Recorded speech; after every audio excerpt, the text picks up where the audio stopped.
Bonsoir à toutes et à tous et soyez les bienvenus dans cette émission de décryptage de l'actualité de la semaine sur l'Intelligent TV, la revue de presse grand format. Deux confrères avec nous sur ce plateau pour nous aider à faire tout ce décryptage. À ma droite, nous avons Franck Ouraga, il est journaliste au quotidien Le Mandat. Bonsoir. Bonsoir Khalil. Et merci d'avoir accepté notre invitation. C'est moi qui vous remercie. Sur ce plateau, nous avons également Sama Zeyi, journaliste pour le compte de Le Quotidien d'Abidjan. Bonsoir.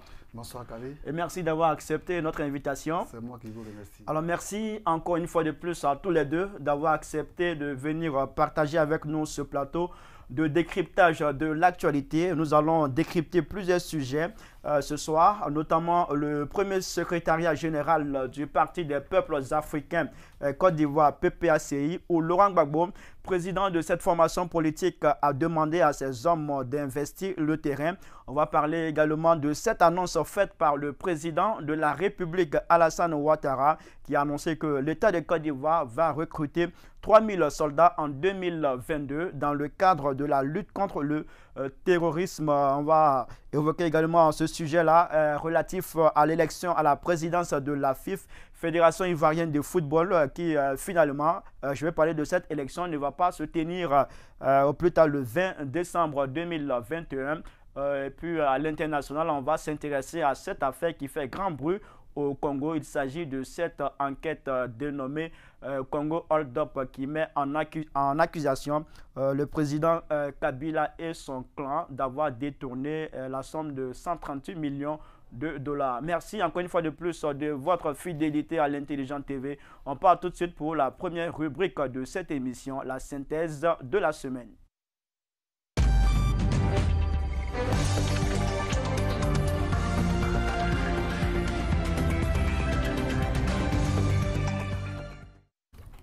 Alors, ce lundi 22 novembre 2021, le Parti des peuples africains Côte d'Ivoire, PPACI, a tenu son premier secrétariat général en présence du président de cette formation politique, Laurent Gbagbo, qui a demandé à ses hommes d'investir le terrain pour implanter le PPACI. Franck Ouraga, quel est le commentaire que vous inspire ce premier secrétariat général du PPACI tenu seulement un mois après le congrès?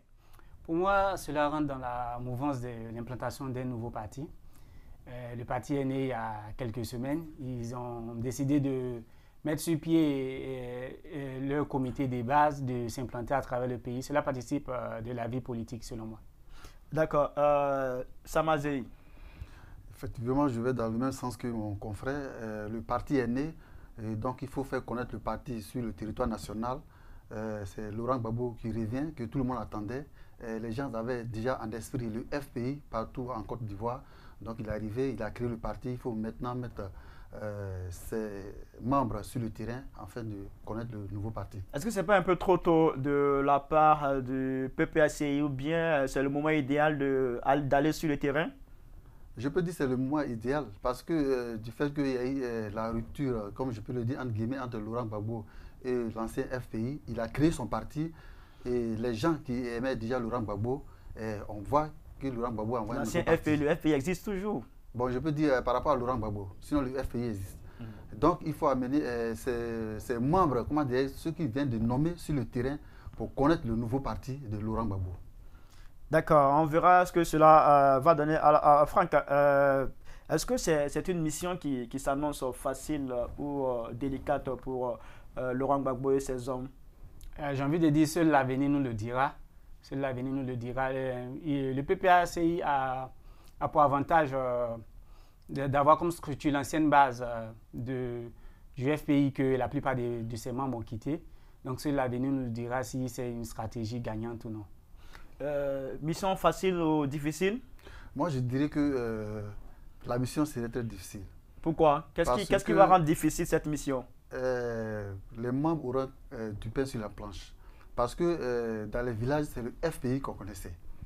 Le FPI qui avait peut-être à la tête Laurent Gbagbo. Et aujourd'hui, Laurent Gbagbo revient de là et crée encore le PPACI. Et il amène les gens sur le terrain. Dans les villages, c'est le FPI que l'on connaissait. Et aujourd'hui encore, voilà un nouveau parti qui va s'implanter.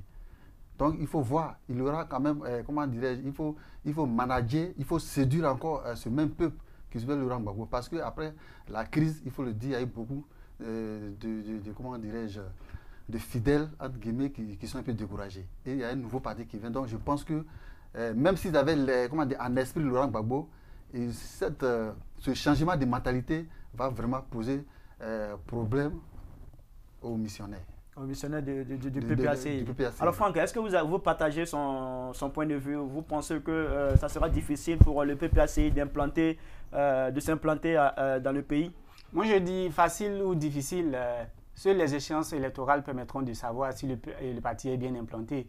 Je dis même si le parti réussit à avoir des bases dans plusieurs localités, seules les échéances électorales permettront de savoir si les militants ont fait le cap entre FPI ou PPACI ou si le parti n'a pas pu s'implanter selon moi. Mais il y a des partis quand même sur le terrain actuellement. Un parti comme le RHDP qui depuis 2010 domine, je veux dire, la scène politique en Côte d'Ivoire. C'est quand même, comme il a dit, le PPACI a du pain sur la planche. C'est un gros morceau qui est quand même là. On peut le dire, le PPACI a du pain sur la planche, mais seules les échéances électorales permettront de situer le niveau réel de ce parti-là. Je veux dire, si le parti réussit à avoir des bases dans toutes les localités du pays, si le parti réussit à mobiliser des membres dans tous les hameaux de la Côte d'Ivoire, mais si ce parti-là ne remporte pas d'échéance électorale, on pourra savoir si l'implantation s'est bien passée ou non.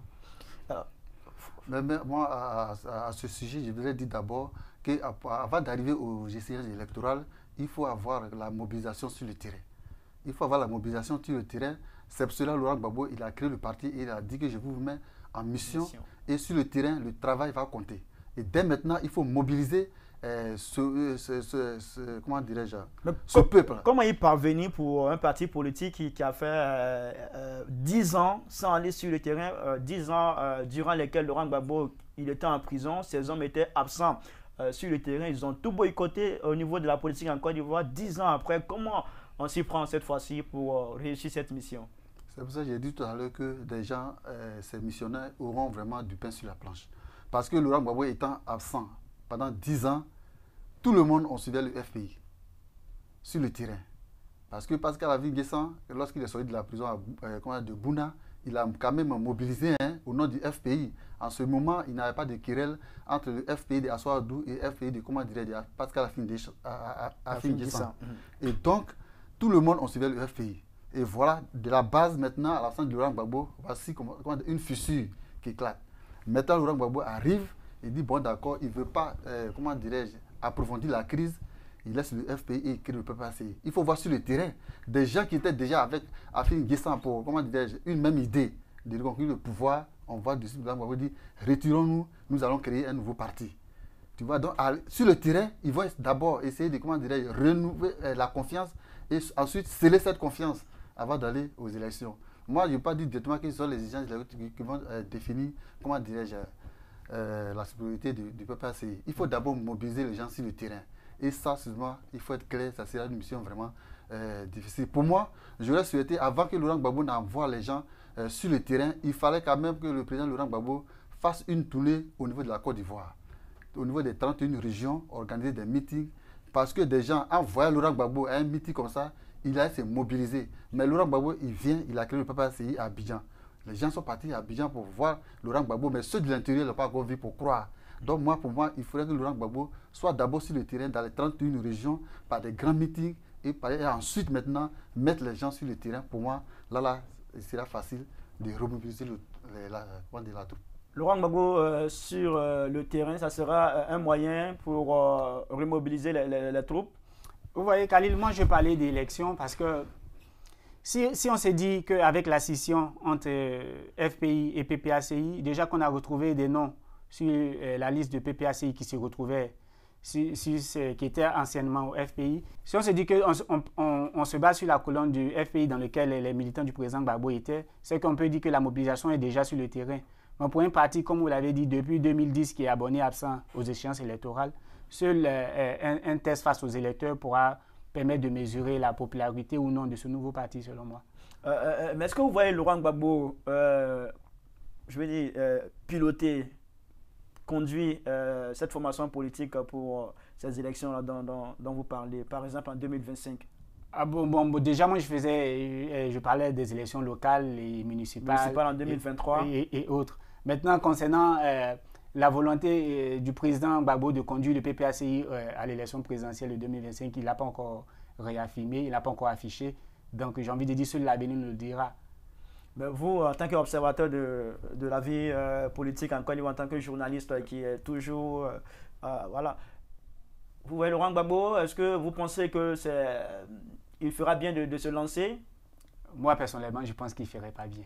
Il ne ferait pas bien. Selon mon avis. Vous partagez? Bon, je partage cet avis parce qu'il faut quand même une nouvelle génération. Il faut une nouvelle génération, comme l'a dit le président Alassane Ouattara, il faut une nouvelle génération.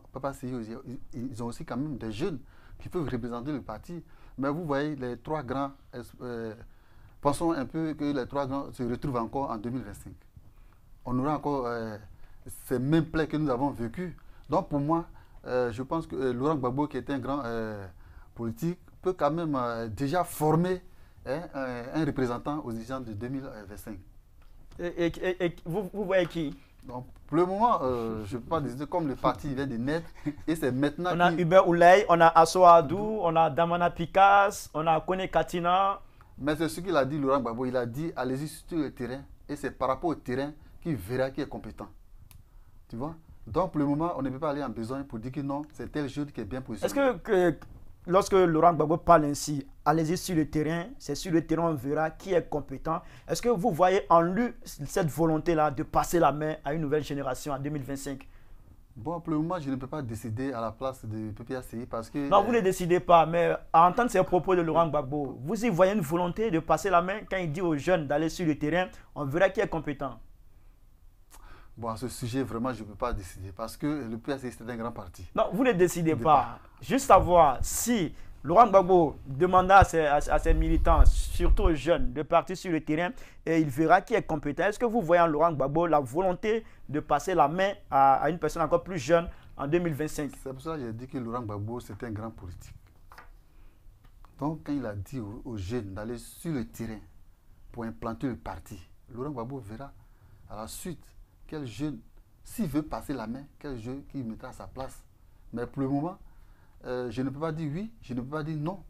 Moi, c'est ce que je retiens. Le président Laurent Gbagbo a dit à ses disciples, comme on peut le dire, allez-y sur le terrain pour faire connaître le parti. Et ensuite, peut-être la base va décider. Vous savez, à une élection présidentielle, actuellement, nous sommes dans une démocratie vraiment bien avancée. Donc, je ne peux pas dire Laurent Gbagbo de suite va taire tous ces jeunes pour dire qu'il va se représenter. On laisse le PPACI entre eux, dans leur coquille, ils vont décider et on verra. Alors Franck, vous qui estimez que Laurent Gbagbo ne ferait pas bien de se présenter en 2025, est-ce que Laurent Gbagbo, demandant aux jeunes d'aller sur le terrain et il verra qui est compétent, est-ce que vous y voyez une volonté de sa part de passer la main? Oui, moi je vois une volonté de la part du président Gbagbo de passer la main. Il a fait la promotion de Stéphane Kipré, qui est le premier vice-président du parti. Il a fait la promotion d'un autre jeune qu'on pourrait citer, Damana Pikas, qui est le secrétaire général. C'est une autre volonté, c'est une volonté de passer la main selon moi. C'est une volonté de mettre en avant, en tout cas, la jeunesse du parti. D'accord, on verra bien pour la suite des événements. On va passer à présent au second sujet de cette émission relatif à cette annonce qui a été faite par le président de la République, Alassane Ouattara, rentré de Paris à la capitale française le dimanche 21 novembre 2021, où il a pris part à un forum sur la paix. Le président Alassane Ouattara a annoncé que l'État de Côte d'Ivoire va recruter 3000 soldats en 2022 dans le cadre de la lutte contre le terrorisme. Alors, réaction, Samazei. Vous savez, le problème des terroristes aujourd'hui en Afrique de l'Ouest pose un problème vraiment sérieux. Il faudrait que les présidents de cette partie de l'Afrique, dite l'Afrique de l'Ouest, puissent se réunir et véritablement trouver une solution. Aujourd'hui en Côte d'Ivoire, le président Alassane Ouattara qui va emboîter le pas en faisant qu'on a une recrue de 3000 soldats pour faire front aux terroristes. C'est une très bonne chose. Mais au même moment, je voudrais rappeler que le problème des terroristes en Côte d'Ivoire, pour moi, ne doit pas être trop médiatisé. Pourquoi? Parce qu'aujourd'hui, au même moment que le président Alassane, il est sur les médias, en train d'annoncer la recrue de 3000 personnes, de l'autre côté des terroristes, ils ont déjà des stratégies pour contrer cette affaire. Donc pour moi, ça devait passer sur silence. On peut même recruter les gens, les former et en fait les faire sortir. Dans l'ensemble, c'est une très bonne chose, mais il faut vraiment une stratégie approfondie. Parce qu'on sait, les États-Unis, un pays qui est mieux armé au monde, a été défait le 11 septembre 2002. Ils avaient les moyens, mais les gars sont passés où? Donc pour moi, c'est une très belle chose, mais il faudrait que, aux alentours de cette recrue, il faudrait que ça soit vraiment une stratégie muette pour qu'on puisse faire face aux terroristes qui règnent aujourd'hui en Afrique de l'Ouest. Alors Franck, comment vous réagissez à cette annonce du président de la République, Alassane Ouattara? Pour moi, c'est une très bonne nouvelle d'annoncer le recrutement de 3000 personnes pour 2022 déjà, pour porter le nombre de nouvelles recrues à 10 000 en 2024. En 2024. Il faut montrer, et contrairement à ce que Sama dit, pour moi, il faut montrer aux terroristes qu'on ne va pas baisser la garde. Il faut montrer qu'on va les faire front. Voilà, c'est de ce cadre-là que ces gens d'annonce-là apparaissent. Donc, mais autant on en fait la publication à coup de grands renforts. J'ai envie de dire, c'est comme ça aussi que de manière souterraine, les actions se passent. Donc, les 3000 personnes ne laisseront pas tout de suite sur le terrain, mais ceux qui sont déjà sur le terrain, ils font le travail. Il faut plutôt apporter la peur dans le camp des terroristes. Mais est-ce qu'en venant devant les médias pour annoncer qu'on va recruter 3000 soldats pour combattre les terroristes, on ne leur donne pas l'occasion aussi, à leur niveau, de se préparer, de préparer une contre-attaque, je veux dire? Même pas. On leur montre que le pays est prêt. On leur montre que le pays ne recule pas. On leur montre que le pays va au-delà de ses prévisions. Les années antérieures, c'était 1000 à 2000 personnes qui étaient recrutées, mais là, on annonce 3000. C'est pour dire que nous ferons front face à la menace terroriste. C'est-à-dire qu'on se donne les moyens, que ce soit humain. Il y a le centre de lutte antiterroriste de Jacquesville qui est ouvert, c'est connu de tous. Voilà, on se donne les moyens. On ne va pas reculer devant les terroristes quand même. Non, pour moi, ce n'est pas une manière de reculer, parce que le président Alassane Ouattara, en annonçant la recul de 3000 personnes, c'est déjà une bonne chose. Mais pour moi, je voudrais que la stratégie se fasse de manière souterraine aux médias pour bien préparer, comment dirais-je, parce qu'un soldat, il doit avoir d'abord le moral. Un soldat, il doit être équipé. Oui, tout ça, le président Alassane a mis ça à disposition. Mais du coup, quand on annonce, comme le frère est en train de dire qu'il faut montrer aux terroristes que nous sommes prêts, tu ne vas pas te battre avec quelqu'un et tu vas lui dire que bon, mon ami, demain je viens d'attaquer. Mais lui, il va se préparer. Il ne va pas t'attendre. Donc pour moi, le problème des terroristes en Afrique, c'est un problème qui est très, très à prendre au sérieux. Donc il faudrait que le président Alassane, dans cette optique de recul de 3000 personnes, il faudrait que, moi je lui dis que cela se fasse même dans l'obscurité, de préparer, comme il a dit, on a déjà des centres de préparation, il faut préparer les jeunes, il faut les équiper et ensuite faire front. Parce que les terroristes, quand les gars surgissent, il y a trop de dégâts. Mais en tant qu'un pays, nous ne pouvons pas reculer face à ces dégâts que nous voyons. Tu vois, nos frères au nord de la Côte d'Ivoire, le Burkina, le Mali, chaque jour, le président Burkinabé Kaboré, il a fait cette stratégie de recul, mais à la suite, il y a eu vraiment, comme on peut le dire, il y a eu un désastre. Oui, justement, pour vous relancer, est-ce que c'est une mesure suffisante, recruter 3000 soldats? Est-ce que c'est là où se situe le problème véritable? Le problème véritable, il n'est pas partiel. Comme tu le dis, il n'est pas partiel. La Côte d'Ivoire recrute 3000 personnes pour faire face au terrorisme. Moi, je l'ai dit, les présidents de l'Afrique de l'Ouest concernés par ce phénomène, par ce fléau, par ce désastre, doivent s'unir. Quelle est la stratégie que nous devons apporter? Tu vois? L'autre jour, le chef d'état-major a fait une déclaration qui sait que dans la forêt, quelque part, il y a eu des menaces, mais on n'a pas peur. Mais il sait. Oui, il a dit, nous ne sommes pas inquiets, mais on est préoccupés. Franck, comment vous comprenez ces propos du chef d'état-major général de l'armée, le général Lassina Doumbia? Nous ne sommes pas inquiets, mais nous sommes préoccupés. Ça veut dire quoi? Bon, déjà, moi, je ne partage pas la position de Sama. J'ai envie de dire, autant les autorités font des annonces publiques, autant il y a des actions souterraines qui se passent. On ne va pas médiatiser tout ce qui s'est fait. Je vais dire ici, dernièrement, il y a eu des personnes qui ont été capturées. On ne sait pas comment ça s'est passé. C'est le travail des autorités. Le fait d'annoncer 3000 personnes, déjà, elles vont faire une formation. Elles ne seront pas aptes sur le coup. Mais pendant ce temps-là, la menace, comment on la gère? Je veux dire, le fait d'annoncer, ça ne veut pas dire que les autorités font semblant.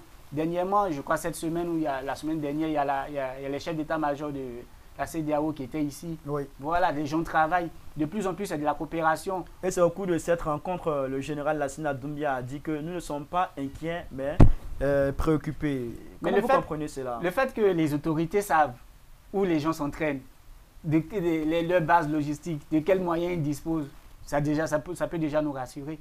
Ça veut dire qu'ils les ont à l'œil. Voilà, moi personnellement, je ne suis pas plus inquiet que ça de cette déclaration. Alors, Sama, vous voulez réagir à ce que Franck Ouraga a dit? Oui, ce que mon confrère dit toujours dans la position de la recrue des 3000 personnes, je suis d'accord avec lui. Hein. Mais moi, quand le chef d'état-major dit qu'on sait, mais on n'est pas... Tu as vu, cette phrase, moi, je suis un peu... Comment vous comprenez cette phrase? Je suis un peu dépassé par cette phrase, parce que c'est le chef d'état-major. Du fait qu'on sait déjà... Il n'est pas rassurant par là ainsi? Moi, je peux dire qu'il n'est pas rassurant. Parce que du fait qu'on sait où l'ennemi il est localisé, il faut d'abord attendre la formation de 3000 recrues pour aller les déloger. Tu as vu, là, il y a un problème. Mais avant qu'on puisse recruter les 3000 personnes, il y a déjà des gens qui sont là, qui peuvent aller directement, délocaliser. Il y a les forces spéciales qui ont été déployées au nord du pays. Voilà. Mais quand le chef d'État... Déjà, il y a quelque chose qui est fait. Il y a quelque chose que je ne comprends pas. Parce que le chef d'État, il sait déjà où... Qu'est-ce que vous ne comprenez pas? Quand le chef d'État-major, il dit que nous savons où les gens sont, tu vois, et au même moment, on annonce 3000 recrues pour, faire une addition des forces spéciales ou bien des autres forces pour aller délocaliser ces gens. Directement, on ne peut pas attendre les 3000 recrues. Il faut, s'appuyer sur les forces spéciales pour les délocaliser, parce que tu vois, le terrorisme, il faut quand même, c'est pour ça que je dis, je salue aussi quand même la stratégie de nos forces, parce que si le président Alassane Ouattara et l'armée de Côte d'Ivoire n'ont pas une stratégie de faire, de barrer le nord de la Côte d'Ivoire, il ne faut pas se cacher, parce qu'à chaque fois, il y a eu des tentatives, Donc pour moi, il faut agir. Il faut agir et les 3000 recrues, en attendant que les autres sont sur le front, les 3000 seront formés et viendront en appui. Alors, Franck, pour vous, quels devraient être les critères de choix, de sélection de ces 3000 personnes? Il faut laisser cela à la hiérarchie militaire. Ils sont mieux outillés pour savoir de qui ils ont besoin. Mais pour moi, déjà, il faut être dévoué. Il faut avoir la passion de défendre son pays. Parce que, je veux dire, la menace qui arrive là, elle est multiforme. Donc, il faut se préparer. Il faut avoir des personnes ambitieuses. Il faut avoir des personnes qui pourront donner le poitrine pour le pays. Est-ce que vous trouvez la Côte d'Ivoire suffisamment prête pour faire face à cette menace? On peut la juguler un jour, cette menace-là? On n'est pas suffisamment prêt, mais on se donne les moyens. Sama le disait tout à l'heure, même les États-Unis, la toute-puissante, a été frappée. Parce que ces terroristes-là, ils n'utilisent pas les manières conventionnelles de guerre. Donc voilà, on ne peut pas dire qu'on est totalement prêt. Mais depuis 2016 et Bassam, on n'a pas connu de grands chocs dans la capitale et ses environs. On a connu Kafolo, on a connu Teini, on a connu Tougbo, on a connu aussi Ndotré, la caserne de Ndotré. Oui, j'ai dit, mais c'est quand même à Abidjan. Mais Ndotré, ça a été vite réglé, j'ai envie de dire. Donc depuis 2016, j'ai envie de dire que nos autorités se sont mis au courant de la question et ils ont travaillé. Donc moi, en tout cas, personnellement, je fais confiance aux autorités. J'ai envie de dire, il ne faut pas danser plus vite que la musique. C'est leur rôle, c'est leur travail. Elles savent ce qu'il faut faire pour maintenir la sécurité. Vous faites confiance aux autorités? Vous pensez qu'elles travaillent suffisamment? Nous faisons confiance aux autorités. Du président de la République au chef d'état-major jusqu'au ministre de la Défense. Les gars ne dorment pas. Ils sont toujours juste de nuit. Comme on dirait l'autre, ils sont allés les bosser. Mais au niveau du terrorisme, même si on a les moyens, il faut une sensibilisation au niveau de la population. La collaboration entre la population et les forces de l'ordre, c'est un point très important qu'il ne faut pas négliger. Il faut le dire, c'est très important. Et puis souvent, moi-même, quand il y a des attaques, je n'aime pas attendre certains mots. Lesquels? Quand on dit nos forces ont été surpris dans une attaque. Un soldat ne peut pas être, comment dirais-je, je ne sais pas comment le dire, un soldat peut pas être surpris entre nous. Un soldat, c'est un soldat, comme le dit mon frère, comme vient de le dire mon confrère. Un soldat ne peut pas être surpris parce qu'il est censé... Un soldat ne peut pas être surpris. Il est censé... Vous le pensez, Franck? Excuse-moi, je vais aller au bout de mes idées. Un soldat ne peut pas être surpris parce qu'il y a une relève. il y a des soldats qui sont là matin jusqu'à midi par exemple, et le soir, il y a une relève. Donc quand on nous dit que des soldats sont surpris, moi, cette phrase, ce petit mot me fait un peu peur, m'étonne et ça me cœur un peu. Parce qu'un soldat qui a été désigné pour garder un pays ne peut pas être surpris. Ne peut pas être surpris. Vous êtes aussi étonné, un soldat peut pas être surpris. Pour moi, dans cette lutte contre la menace terroriste, là, ce n'est pas le moment d'accabler nos forces, quoi. Un soldat ne peut pas être surpris. J'ai envie de dire, c'est de quel communiqué qui a dit que les soldats étaient pris et pas surprise? Ou bien c'est quelle attaque où ça s'est produit? Vas-y, si je dis ça, à quelle occasion on a dit que les forces ont été surprises et elles ont été prises des coups, je ne sais pas. D'accord. C'est une question que Oui, allez-y. Bon, non, je ne dis pas que, comment dirais-je, il y a eu beaucoup de commentaires. Il y a eu beaucoup de commentaires autour de cette attaque. Comment j'ai dit, nos soldats, je n'étais pas là-bas. Comme nous, comme toi et moi, comme on l'apprend sur les réseaux sociaux, partout dans la presse, nous avons été surpris dans la nuit de temps en temps. C'est peut-être, moi, c'est un apport que je lance à nos vaillants soldats. Quand on attend ce mot, c'est un peu je veux dire, est-ce que dans les communiqués des autorités, ils disent que non, c'est parce que les soldats étaient surpris qu'ils se sont fait attaquer? Je pense que ça n'existe pas. Après, les commentaires sur les réseaux sociaux, vous savez, les commentaires sont libres, les faits sont sacrés. Donc voilà, ce n'est pas le moment d'accabler nos forces. Non, nous les accablons pas, nous pouvons, comment dirais-je, à travers ces mots, c'est pour les galvaniser encore. Ah, ok. Ouais, pour les galvaniser, mais en même temps, j'en profite pour lancer, comment dirais-je, un appel à la population pour une franche collaboration. Lorsqu'il y a un élément suspect, il faut directement aller informer les forces de l'ordre pour qu'ils puissent rester sur ce qui vit. Moi, je pense qu'en parlant de collaboration, Khalil, ça a été l'occasion de l'offensive gouvernementale à Kafolo il y a quelques mois, où plusieurs membres du gouvernement sont succédés dans la ville pour parler aux populations. Je pense que de plus en plus, les gens collaborent avec les forces de sécurité et de plus en plus la protection contre la menace terroriste se met en place et résiste. D'accord, on va partir maintenant pour le troisième sujet de cette première partie de l'émission, bien sûr la synthèse de la semaine. On va parler maintenant de sport, notamment de football avec l'élection à la présidence de la Fédération ivoirienne de football. La présidente du comité de normalisation, Mariam Dao Gabala, au cours d'une conférence de presse le mardi 23 novembre 2021, a dit que l'élection ne pourra pas se tenir le 20 décembre 2021. Elle a expliqué cela par le fait que les textes devant régir cette élection envoyés à la FIFA ne sont pas encore revenus sur la table du comité de normalisation et que cela devrait être fait le 1er décembre 2021. Alors Franck Ouraga, comment vous pouvez expliquer cette situation dans laquelle se trouve le football ivoirien? Bon, moi, j'aimerais déjà commenter la sortie de Madame, Madame Dao Gabala. J'ai envie de dire, il n'y a pas plus d'un mois, elle était reçue par le président de la République où elle donnait des assurances sur la tenue de la date du 20 décembre. Voilà, malheureusement, ça n'a pas pu se tenir. Ça laisse un goût amer. On s'est dit que la normalisation ivoirienne aurait fait mentir toutes les autres normalisations. Elle aurait pu tenir en 12 mois avec les assurances de Mme Dao Gabala. Malheureusement, ce n'est pas le cas. Donc, on espère que les choses vont vite se passer et bien se passer pour que le challenge, puisque là, c'est déjà fini, d'accompagner la sélection à la prochaine Coupe d'Afrique au Cameroun. À qui la faute? À qui la faute? Le fait que la FIFA se soit installée ou bien que la normalisation du... Le fait qu'on ne pourra pas organiser cette élection le 20 décembre. Moi, personnellement, je dirais à Mme Dao Gabala. Pourquoi? Expliquez-nous. Mais c'est elle qui est la présidente du comité de normalisation. C'est elle qui a donné des assurances à plusieurs reprises. C'est elle qui, il y a un mois de cela, au cours d'une audience avec le président de la République, insistait sur l'impératif de tenir avant la fin de l'année, qui était confiante. Donc, mais elle dit que les textes ont été envoyés à la FIFA, mais ces textes ne sont pas encore revenus. J'ai envie de... Mais la faute lui revient, celle qui est en charge de la normalisation. Voilà.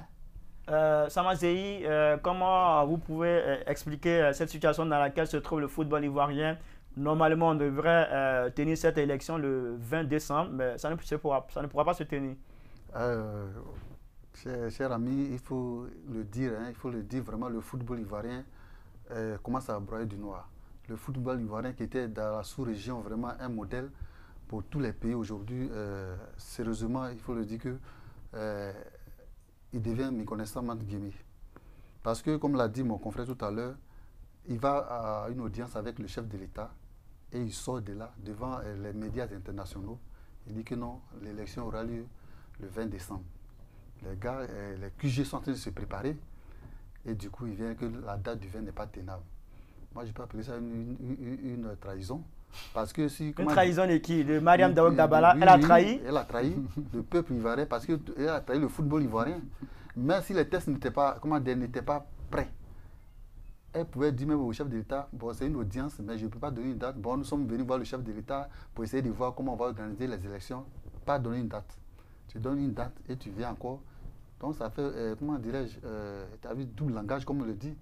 Et maintenant, tu vas dire que non, les tests à la FIFA, les tests viennent que la date n'est pas tenable. Tu vois, aujourd'hui, ça met le football ivoirien dans une position vraiment pas confortable, hein, pas catholique. Tu vois, donc pour moi, vraiment, je vois qu'il faut aller vite. Seulement, le comité de normalisation est venu pour arranger le football ivoirien, non pas pour le noyer. Il faut le dire. Il faut le dire. Et aujourd'hui, cette affaire de FIF, aujourd'hui, fait un fou. Aujourd'hui, après sa conférence de presse, il a eu beaucoup de choses. Aujourd'hui, il a des contre-attaques. Il a fait sortir des dossiers, des surfacturations au niveau de la FIF. Mais il fallait d'abord régler tout ce problème. Ce n'est pas le président de la République qui demande l'audience. Moi, je pense que c'est le comité de l'audience qui demande l'audience au chef d'État pour faire le compte rendu. Donc, il fallait d'abord régler tout ce problème avant de demander une audience au chef de l'État. Parce que quand tu demandes au chef de l'État pour informer le peuple, c'est que tu es prêt. Mais quand tu sors de là et tu viens pour redire que la date n'est pas tenable, que la FIFA dit ceci, cela. Elle a trahi. Elle a trahi. Moi, Ouraga, c'est vrai, vous dites qu'elle est responsable. Vous, mais je n'emploierai pas une trahison. Non, je ne veux pas arriver aussi loin que ça. Je ne partage pas ce thème-là. Mais je veux dire, on peut se poser des questions. Soit l'audience avec le chef de l'État portait bel et bien sur la prolongation du mandat et elle n'a pas signifié à la presse. Soit ils ont parlé d'autres choses et bon, voilà comment moi, en tout cas, je n'emploierai pas le thème. Est-ce qu'elle est soutenue par le pouvoir, par le régime? Moi, je ne saurais quoi dire. J'ai envie de dire, si on se met dans l'hypothèse qu'elle soit allée dire au président de la République que le 20 décembre, j'organise l'élection et je pars.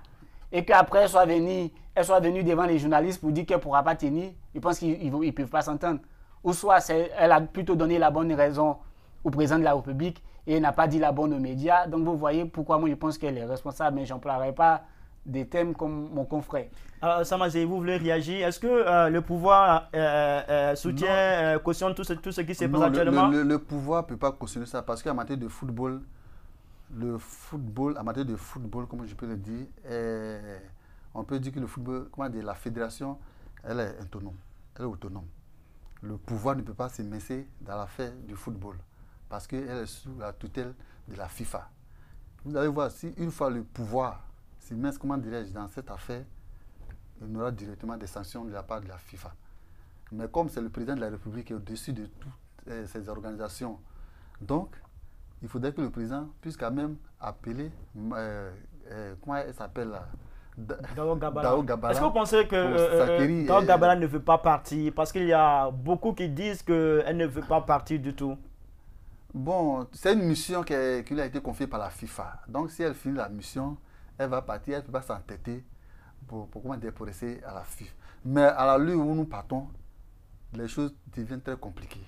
Parce qu'à la suite de sa conférence de presse, elle a évoqué beaucoup de problèmes de surfacturation des éléphants où un joueur éléphant aurait consommé 50 litres d'eau et après maintenant par jour et après maintenant on attend, peut-être on a déjà que le comité exécutif de la FIFA sous feu Sidi Diallo attend animer une conférence de presse pour démentir, ce qu'elle a dit. Vous voyez, donc vraiment il y a un problème.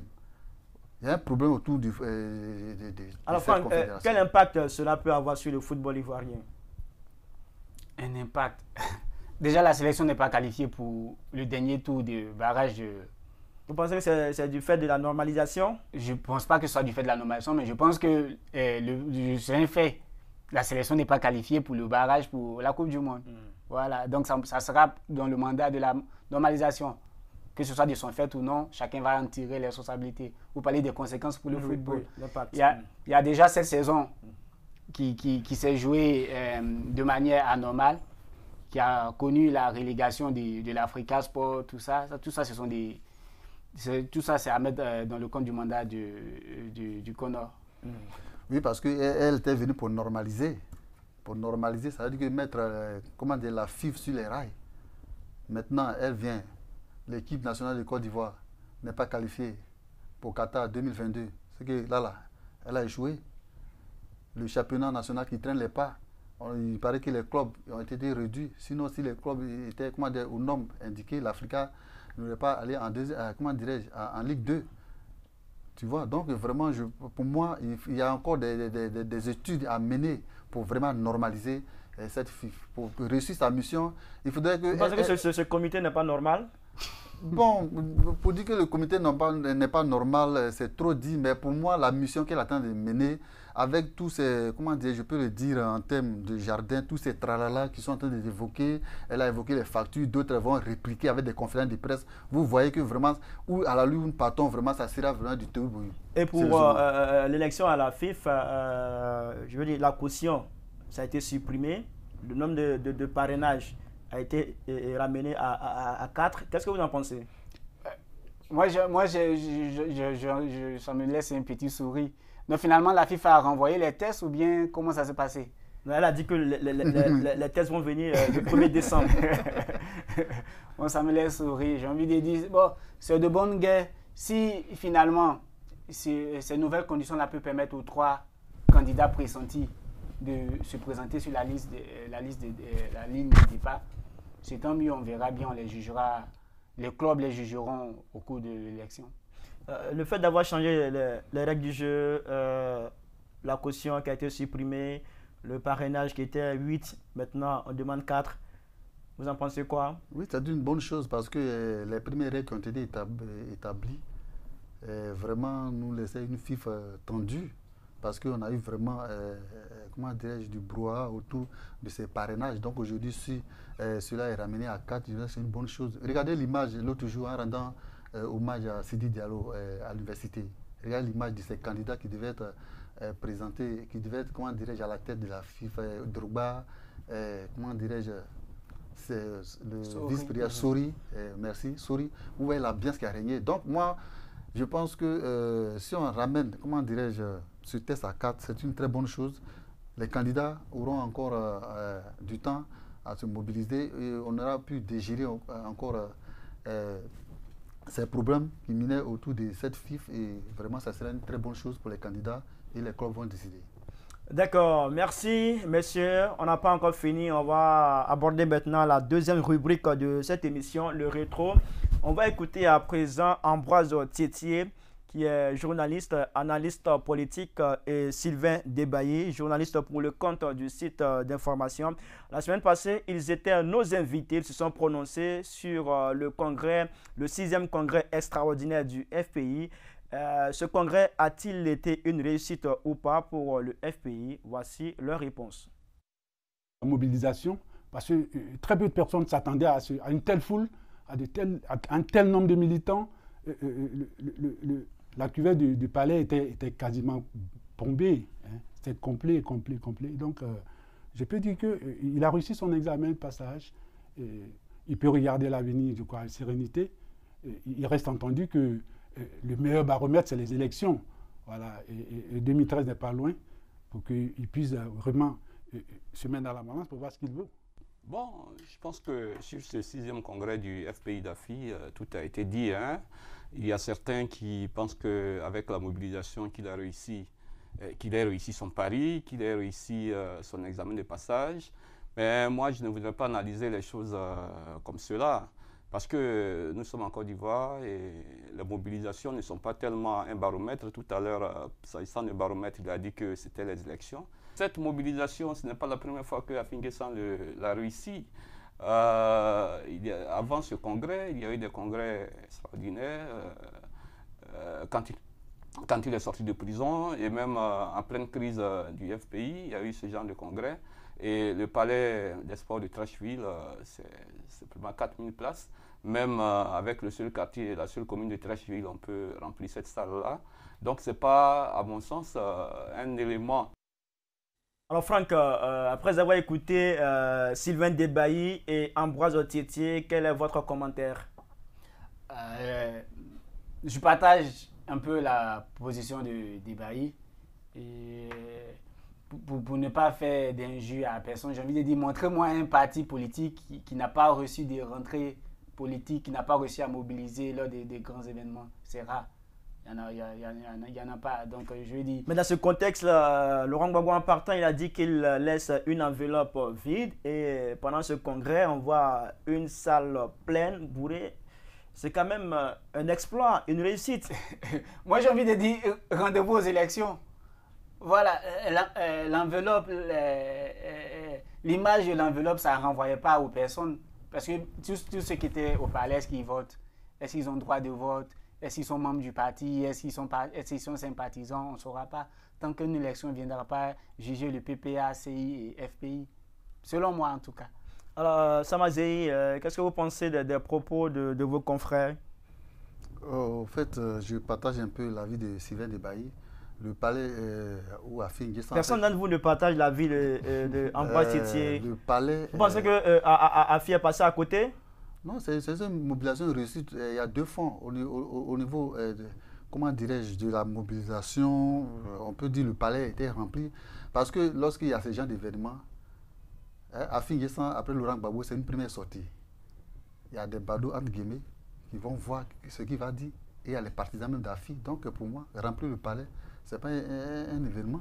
C'est pas un événement. C'est pas un événement, comme l'a dit mon confrère. Il faut aller sur le terrain. Afi Guessan, il vient, il fait une rupture avec Laurent Gbagbo. Il organise un congrès. Mais des gens sont partis, ces partisans sont partis. Ces partisans sont partis, mais il y a des gens aussi qui vont aller voir qu'est-ce qu'Afi va dire. Donc, pour moi, remplir, comment dire, ce palais... C'est quand même l'intérêt que les gens lui accordent. Moi, je ne trouve pas ça quand même un événement trop superficiel. Hein. Avenir politique de Afi Guessan, vous voyez quoi? Au risque de me répéter, Khalil, seule l'élection pourra déterminer son avenir. Déjà qu'il s'est affranchi de son père, on lui souhaite bonne chance et qui, en tout cas, moi, selon moi, il a toutes les capacités pour diriger le pays. Afi a bien fait de se séparer de Laurent Gbagbo. Ce que je pense. J'ai envie de dire, quand on ne s'entend plus, c'est normal que les chemins se séparent. Dans les couples, dans les familles, ça arrive. Donc voilà, il a démontré que c'est un homme politique, qu'il a des ambitions au plus haut niveau du pays, donc il trace son chemin. Et il a signifié que la séparation, ce n'est pas lui qui l'a voulu, mais c'est Laurent Gbagbo. Voilà, donc il assume maintenant son choix de diriger les FPI. Est-ce que vous partagez sa position? Vous estimez que c'est Laurent Gbagbo qui est à la base de cette séparation? Je ne serais pas plus apte que M. Afi a dit qui est à la base de la séparation quand même. Donc moi je lui fais confiance. Il est débarrassé de son père, entre griffes. Il a un parti à disposition. Il a des militants actifs. Il a rempli le palais des sports. Donc bonne chance à lui.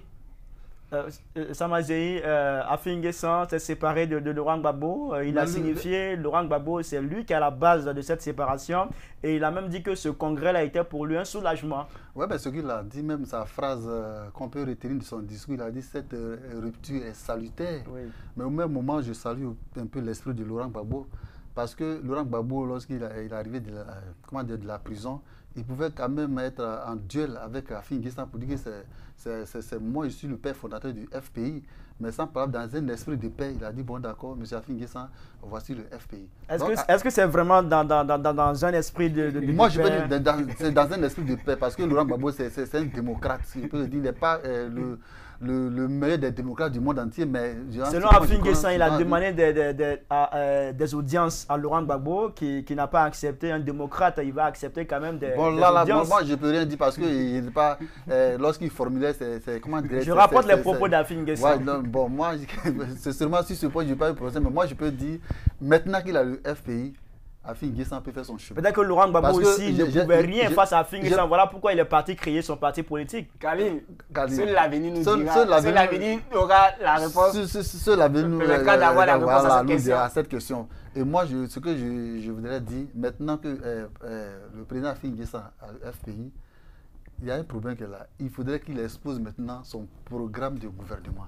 Parce qu'à chaque fois, quand il écoute les discours du président Afi, il y a une petite phrase, le culte à la personnalité, nous l'avons rompu. Tout ça, il a dit à le FPI, ce n'est plus... Voyez ici ces images, voyez ce monde-là. Oui, ce n'est plus là de faire des discours guerriers. Afin N'Guessan maintenant doit aller sur le terrain, comme il le mobilisait, comme l'a dit Sylvain Bailly. Afin N'Guessan a toujours mobilisé. Il doit maintenant aller vers les populations pour leur dire, voici pourquoi j'ai fait la rupture avec Laurent Gbagbo. Mais ce sont les populations qui sont là. Voici comment... Ici, c'est Abidjan. Abidjan, c'est quand même une partie importante dans la Côte d'Ivoire. Mais c'est pour ça qu'il dit qu'à un congrès, il y a des gens qui vont pour voir ce qui se passe. Il y a peut-être des gens qui vont vendre de l'eau là-bas, qui s'assoient pour écouter. Il y a des gens qui vont vendre du pain là-bas. Il n'est pas gentil. Il y a des gens qui vont vendre du pain pour voir de l'eau pour voir. Et il y a des passants, mais aujourd'hui, comme c'est samedi, général avait dit, c'est un congrès, je vais m'asseoir, qu'est-ce qu'il va dire? Donc, remplir un palais pour moi. Je peux dire non, mais moi, ce que j'ai posé presque à Afin N'Guessan, aujourd'hui, il y a le FPI qui part encore exposer son programme de gouvernement, son programme pour lequel, parce que M. Afin N'Guessan a toujours décrié la gouvernance de Ouattara. Donc aujourd'hui, il a le FPI qui part exposer son programme de gouvernement pour avoir 3 fois ce palais qu'il vient de remplir. Il le fera certainement au moment opportun. Le temps pour nous ici de progresser dans cette émission pour s'intéresser maintenant au focus sur les médias africains. On part au Congo pour découvrir ce qui s'est passé cette semaine.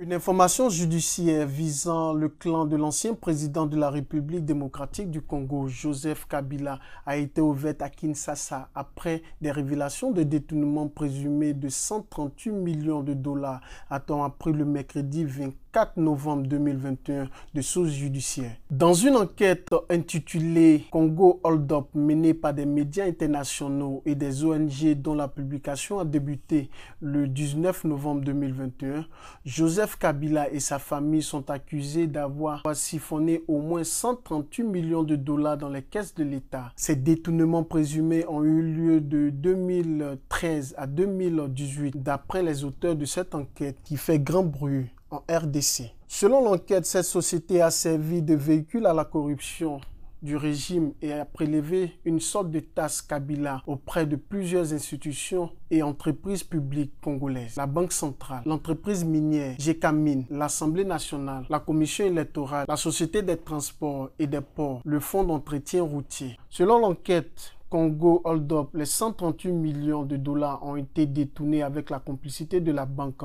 BGFI RDC, dans laquelle des proches de Joseph Kabila avaient des intérêts et des responsabilités, en particulier à travers une société écran installée dans un garage. Selon ses auteurs, cette enquête s'appuie sur 3,5 millions de documents bancaires confidentiels obtenus par le média d'investigation français en ligne Mediapart et l'ONG Plateforme pour la protection des lanceurs d'alerte en Afrique. Ces données ont été analysées pendant 6 mois par 19 médias internationaux et 5 ONG coordonnées par le réseau European Investigative Collaboration, en abrégé EIC. Alors Franck, une enquête dénommée Congo Hold Up qui accuse l'ancien président congolais Joseph Kabila et son clan d'avoir détourné la somme de 138 millions de dollars. Qu'est-ce que vous en pensez? Ça laisse en voir, Khalil. Ça laisse en voir, surtout que cette enquête-là se base sur des documents confidentiels. C'est-à-dire, il peut y avoir 40% de véracité. Et déjà, il y a la banque incriminée qui a réagi à l'enquête, qui a dit que c'est vrai qu'elle n'avait pas pu réagir, mais qu'après, elle a amélioré la gouvernance dans sa succursale, dans sa filiale en RDC. Elle n'a pas infimé ce que l'enquête a dit. Ça laisse en voir que des clans comme ça se mettent à la tête des pays africains et 2 ou 3 personnes qui s'accaparent tout l'argent public, c'est vraiment déplorable. Samazei. C'est vraiment déplorable pour l'Afrique. Hein. Il faut le dire, avec cette nouvelle en RDC, c'est vraiment déplorable. Une famille, groupuscule, qui s'accapare de toutes les richesses du pays. Et aujourd'hui, l'enquête est sortie. Mais pour moi, l'enquête a été révélée par des médias internationaux et une ONG. Donc, comme en RDC, il y a un gouvernement, il y a un ministère de la Justice, il faudrait que le ministère de la Justice puisse saisir de ces documents pour voir la véracité des faits. Et bon, s'il a lieu d'arrêter, le président veut restituer cette somme, il faut le faire. Est-ce que le président actuel peut agir il est le président de la République. C'est lui actuellement, comment dirais-je, il peut donner les directives, il peut réagir. S'il ne réagit pas, on peut dire, entre guillemets, il est complice. Il y a eu un fait, il y a eu document de fonds. C'est l'argent du pays, comme on le dit dans le jargon réel, c'est l'argent du pays. Donc, il faut mener les enquêtes. On ne peut pas aller tout de suite en besoin pour l'arrêter. Donc, pour moi, si les documents, si la banque a 40% déjà, comment dirais-je, confirmé ces faits, il faudrait que le ministère de la Justice du pays puisse, comment dire, le procureur de la République du pays puisse s'en saisir des documents et poursuivre l'enquête. S'il a lieu d'arrêter le président, on peut l'arrêter. Alors, Ouraga, comment on peut expliquer ces histoires de mauvaise gouvernance généralement qui se produisent en Afrique? J'avais dit que c'est difficilement explicable, Khalil. Tu rencontres là, on place un beau-frère à la tête d'une banque et on rançonne les sociétés d'État, on fait des marchés. J'ai lu un peu l'enquête, ça laisse en voix, je ne sais pas. Et pendant ce temps, le pays se trouve dans la misère. Et après, on est là à accuser des personnes. Après, on est là à vouloir changer de tutelle. Je pense que les Africains doivent se revoir, franchement. Les Africains doivent se revoir. Effectivement, les Africains doivent se revoir. Et aujourd'hui, c'est aussi le destin un peu en Côte d'Ivoire, c'est ce qu'on est en train d'assister. Au président Ouattara qui est en train de faire des audits dans toutes ces grandes sociétés. Il faut voir. Quand même, il y a quand même des sommes qui sont en train de découvrir, quand même, qui font peur pour un pays. On se plaint aujourd'hui, la vie est chère, il n'y a pas de route. Mais s'il y a un groupuscule qui amasse toute cette fortune à sa famille seule, il faut voir qu'est-ce que le pays va subir. Donc pour moi, vraiment, c'est malheureux pour l'Afrique. C'est malheureux pour l'Afrique. Tant qu'on n'a pas changé de mentalité au niveau de la gestion, c'est sûrement l'Afrique qu'on rêve d'être une Afrique vraiment digne. Ça sera vraiment trop tard et grave. Alors merci messieurs, nous sommes à la fin de cette émission, la revue de presse grand format, émission de décryptage de l'actualité. Nous étions sur ce plateau avec Franck Ouraga, journaliste au quotidien Le Mandat. Merci d'avoir accepté notre invitation. C'est moi qui te remercie, Khalil. Et nous étions également avec Samazei, journaliste à Le Quotidien d'Abidjan. Merci. Merci cher ami, j'en profite pour dire un grand merci au directeur général. Pour avoir initié cette émission. En tout cas, vraiment, je vous félicite et vraiment félicitations à vous. Et avec votre maîtrise, merci. L'émission est reçue. Vraiment que Dieu nous garde. Merci à toutes et à tous d'avoir suivi cette émission. Rendez-vous la semaine prochaine pour une autre édition. D'ici là, portez-vous bien. À très bientôt. Au revoir.